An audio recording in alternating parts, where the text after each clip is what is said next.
6, a partir do versículo 36, nos fala assim a palavra do Senhor.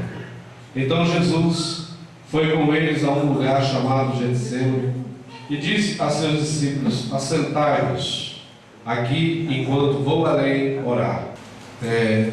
Voltando ao versículo, eu estava lendo uma concordância de uma outra Bíblia, nos diz assim: então em seguida foi Jesus com eles a um lugar chamado Getsemane e disse a seus discípulos: assentai-vos aqui enquanto vou ali orar. E levando consigo Pedro e aos 2 filhos de Zebedeu, começou a entristecer-se e angustiar-se. Então lhes disse: a minha alma está profundamente triste até a morte. Ficai aqui e vigiai comigo. Adiantando-se um pouco, prostrou-se sobre o seu rosto, orando, dizendo: meu Pai, se possível, passa de mim este cálice. Todavia não seja como eu quero, e sim como tu queres. E voltando para os discípulos, achou-os dormindo, e disse a Pedro: então nem uma hora pudesses vós vigiar comigo? Vigiai e orai, para que não entreis em tentação. O espírito, na verdade, está pronto, mas a carne é fraca. Tornando a retirar-se, orou de novo, dizendo: meu Pai, se não é possível passar de mim este cálice sem que eu beba, faça-o segundo a tua vontade. E voltando, achou-os outra vez dormindo, porque os seus olhos estavam pesados. Deixando-os novamente, foi orar pela terceira vez, repetindo as mesmas palavras. Glórias ao nome do Senhor. A palavra Getsemane no hebraico quer dizer o seu significado prensa de azeite. E em Jerusalém tem um horto, um jardim, que é onde se aglomera ali uma quantidade de oliveiras, e ali se dá o nome Jardim das Oliveiras, ou Getsemane. E Jesus, conhecendo esse lugar, perto de Jerusalém, foi para aquele lugar orar. Um monte que está de frente a Jerusalém, depois do vale. E o Senhor ali levou consigo Pedro, João e Tiago. E disse para eles que ficasse. Aleluia. Enquanto ele ia orar. Irmãos, nesses dias que nós estamos vivendo, tem hora que nos falta força até para orar. Muitas vezes o tempo, o cansaço, a correria do dia a dia, você chega em casa e tantas coisas para fazer. São tantas coisas que o mundo tem nos colocado na cara, que muitas das vezes, o tempo que às vezes nós vamos lembrar de orar, é o tempo que nós estamos às vezes já na cama. Alguns, pelo hábito, às vezes oram pela madrugada. Mas como está difícil orar nesses dias? Muito difícil. Porque orar, irmãos, requer de nós uma meditação. Orar, ela não é uma coisa que surge da carne, mas ela vem do Espírito. A própria palavra diz que o Espírito ora por nós, intercede por nós com gemidos. E isso tem que acontecer. E para que isso aconteça na nossa vida, precisamos, sabe o quê? Ter ali um lugar separado.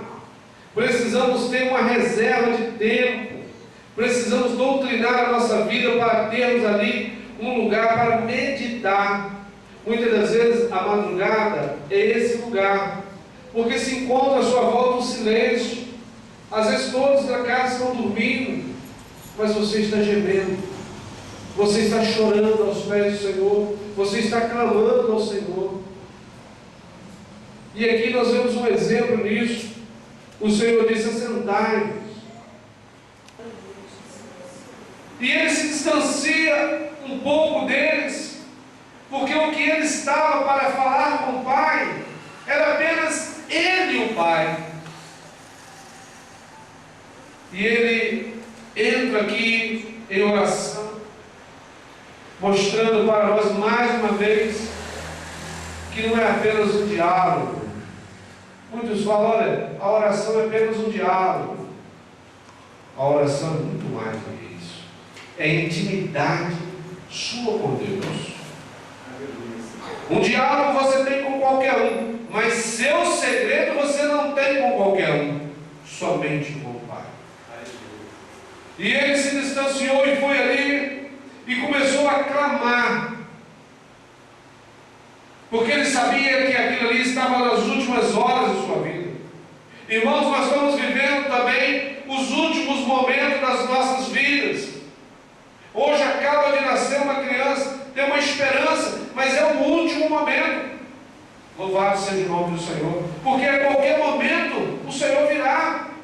Jesus estava ali sabendo que as horas estavam se completando. Ele não poderia perder tempo, porque as horas não davam tempo. Aquilo que estava determinado estava ali se cumprindo. Louvado seja o nome do Senhor. E ele começa ali em agonia. E ele começa a falar com o Pai para que o Pai passasse dele aquele cálice. Quantas vezes, irmãos, nós às vezes gememos: Pai, não permita que isso aconteça na minha vida. Pai, me livra dessa dor. Pai, cura-me, Senhor. Pai, abre uma porta para mim. Pai, eu já não aguento mais. Louvado seja o nome do Senhor. E isso você não conta para ninguém, é sua com Deus. Jesus não compartilhou com ninguém isso. Hoje, aprove Ele nos dar a conhecer esse acontecimento, para que se cumprisse o que fora dito pelo profeta Isaías, que ele fora moído pelas nossas transgressões. E ali significa, aquele lugar significa prensa de azeite.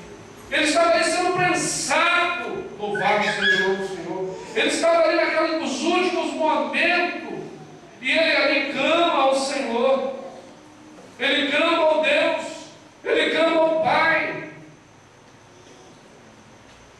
Mas será que o Senhor precisaria de tudo isso? Tem coisas que no mundo espiritual nós somos seres únicos e pessoal. Tem coisas que o esposo é com Deus, tem coisas que a esposa é com Deus, e tem coisas que é para o casal com Deus. Mas no momento de oração é só você e o Senhor. Aleluia. Assim como a salvação é pessoal, algo na sua vida é só contigo e Deus. Louvado seja o nome do Senhor. Aleluia. Não cabe, irmãos, dividir. E no mundo espiritual que Deus traz para nós, essa intimidade é uma intimidade única nossa com o Senhor. Muitas das vezes nós estamos passando alguma coisa e às vezes a nossa companheira não sabe o que está acontecendo. E às vezes não é para saber, porque é algo seu com Deus.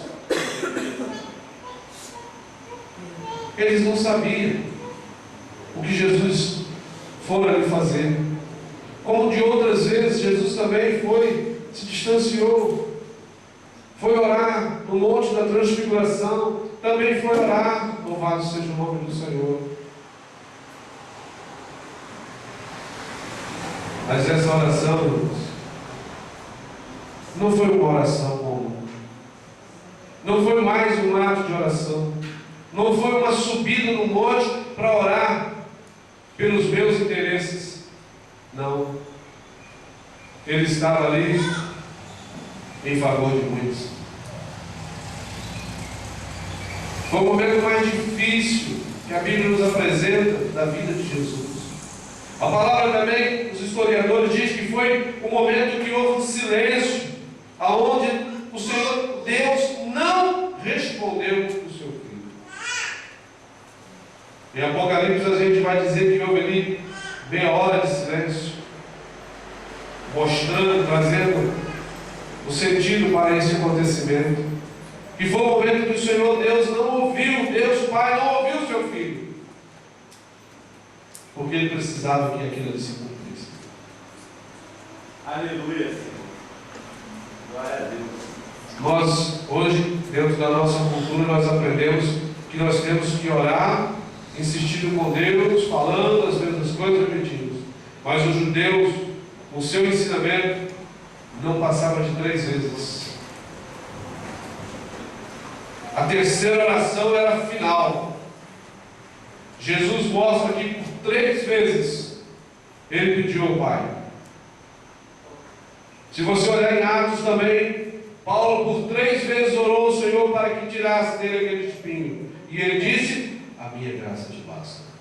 Você não vai ver Paulo orando mais a respeito disso. Irmãos, a oração é uma coisa linda demais. E nós precisamos ter essa intimidade com Deus, para saber se Deus vai nos responder, ou se Deus vai dizer: a minha graça te basta. Aleluia.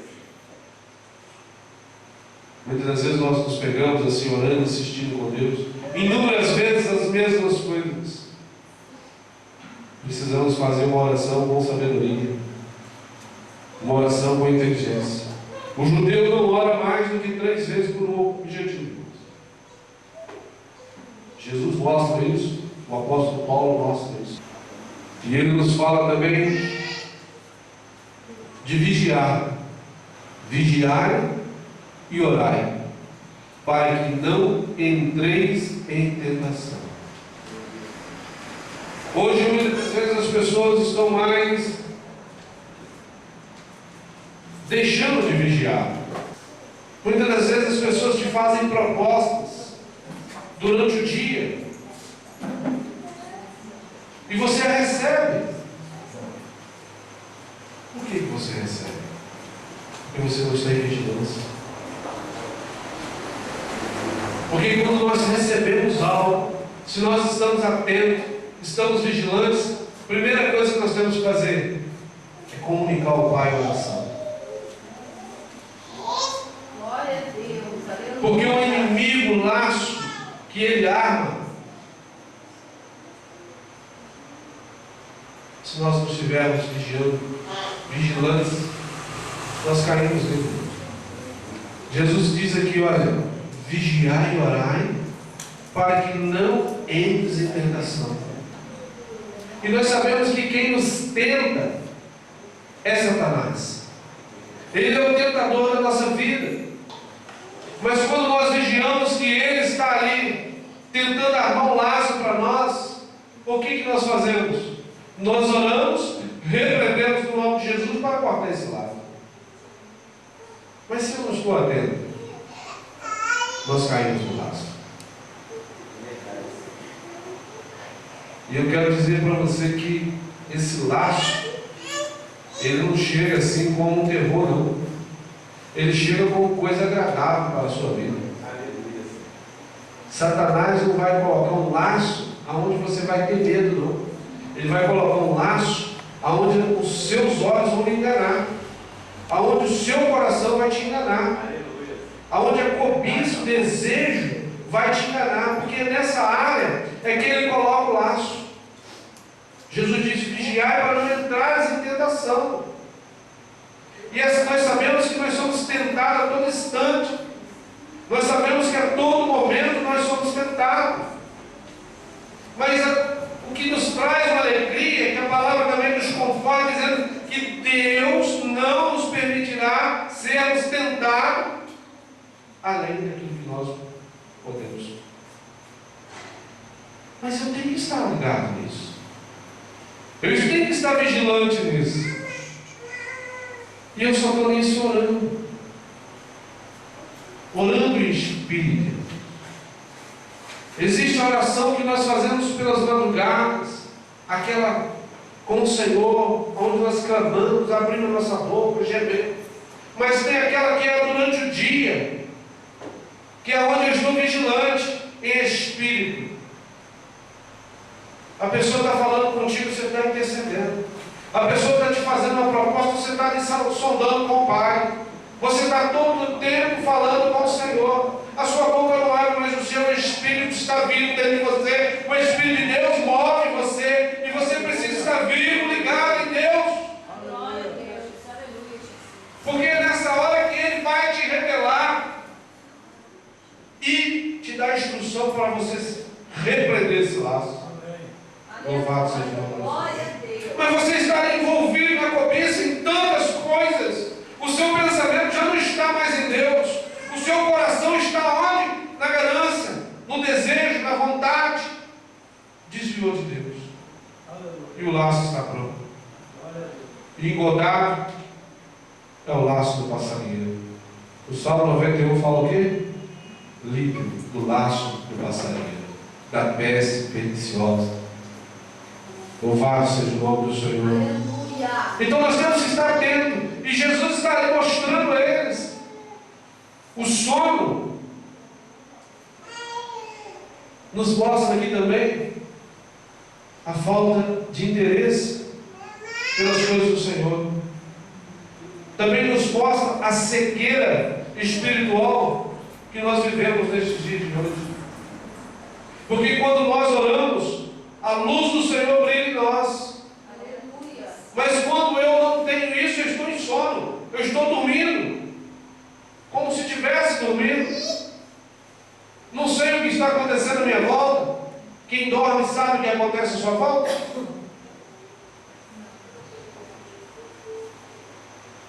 Então vigiai e orai para que não entreis.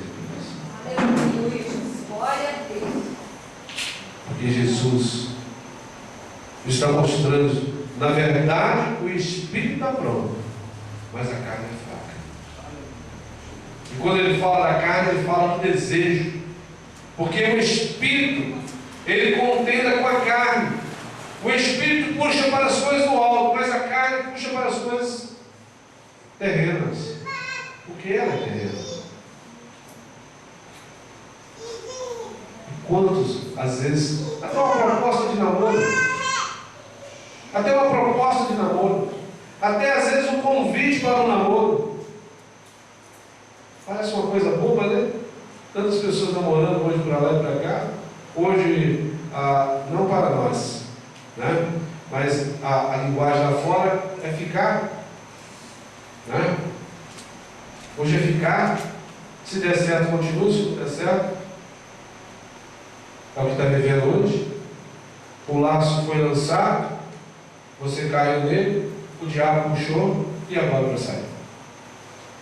Parece uma coisa boba, né? Propostas que nos são oferecidas, temos que consultar o Pai. Aleluia, Senhor. Procede do Senhor, é bênção para a minha vida. Não procede, vou repreender. Pode ser um príncipe.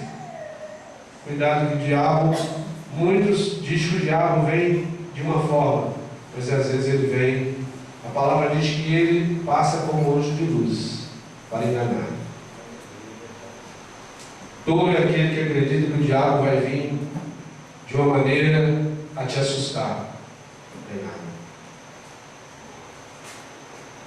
Você não vai achar isso na palavra de Deus. Ele vem de uma maneira que os seus olhos vão seduzir, vão se enganar. E ali está o laço dele. O espírito está pronto, mas a carne é fraca. O sofrimento dos perdidos me incomoda.